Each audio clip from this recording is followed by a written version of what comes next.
અસહ્ય ગરમીને કારણે પશુ પક્ષીઓમાં પણ એની અસર વર્તાઈ રહી છે। અસહ્ય ગરમીથી પક્ષીઓને પણ ડિહાઇડ્રેશનની અસર જોવા મળી છે।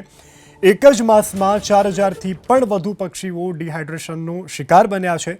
એપ્રિલથી લઈ અને મે સુધીમાં 4000થી પણ વધુ પક્ષીઓ ડિહાઇડ્રેશનનો શિકાર બન્યા છે। તો અસહ્ય ઉકળાટની માઠી અસર જનજીવન ઉપર તો વર્તાઈ રહી છે, તે સાથે પક્ષીઓમાં પણ વર્તાઈ રહી છે। ત્યારે એક માસમાં 4000થી પણ વધુ પક્ષીઓ ડિહાઇડ્રેશનનો શિકાર બન્યા છે। અત્યારે જે આપણા પાસે પક્ષીઓ આવે છે તેમાંથી 60% બર્ડ્સ માત્ર ને માત્ર ડિહાઇડ્રેશનના લીધે આવે છે, જેની સારવાર માટે આપણે ફ્લૂડ થેરાપીની ટ્રીટમેન્ટ આપીએ છીએ। એ સિવાય એમને ORS વાળું પાણી આપીએ છીએ, એમને આપણે કુલરના સહારે ઠંડુ વાતાવરણ પૂરું પાડીએ છીએ। અહીંયા જે હીટ સ્ટ્રોક માટે જે પક્ષીઓ આવે છે તેમાં મેઇનલી તો સૌથી વધારે સમડી આવે છે, એ સિવાય કબૂતર આવે છે। ડેઇલીના આપણા પાસે 150થી 170 જેટલા બર્ડ્સ આવે છે। એપ્રિલ મહિનાથી તમે જુઓ તો 1 એપ્રિલથી સ્ટાર્ટ કરીએ તો 24 તારીખ સુધીમાં આપણો આંકડો અપ્રોક્સ 4000 જેટલો પહોંચી ગયો છે।